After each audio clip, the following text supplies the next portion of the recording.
Chalayan defines himself as a thinking designer with a head-turning collection that earned him the title British Designer of the Year.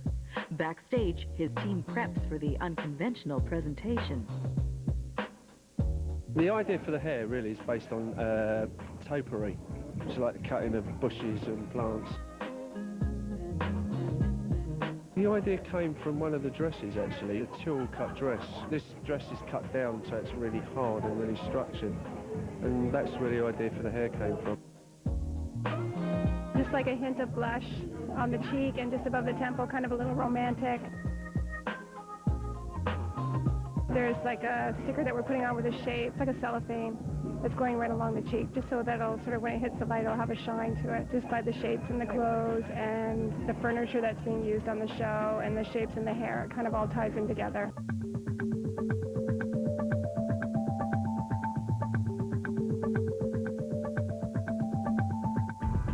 Chalayan is reluctant to discuss the inspiration for his unique collection. I'd rather actually you interpret it in your own way. That's not like a trick comment or anything. It's just more interesting for people to interpret visual propositions like that than for me to really explain where it came from.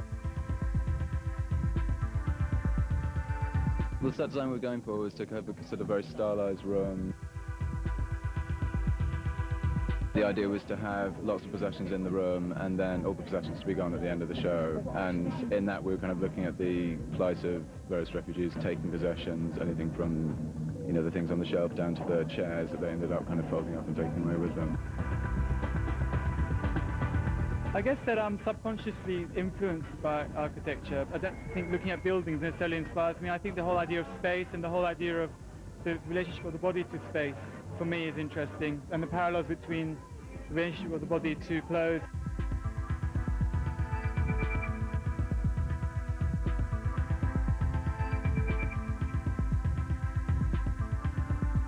It was supposed to be like somebody's wardrobe, so it was quite inconsistent. There was a lot of black. It's not really a color, it's just a thing, really. I wanted to actually work with detail on black rather than use color and detail.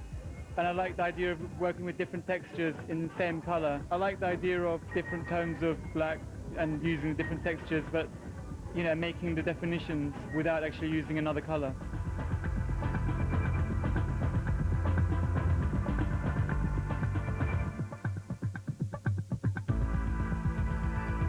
I kind of work in a very evolutionary way, that, you know, one thing for me leads to another.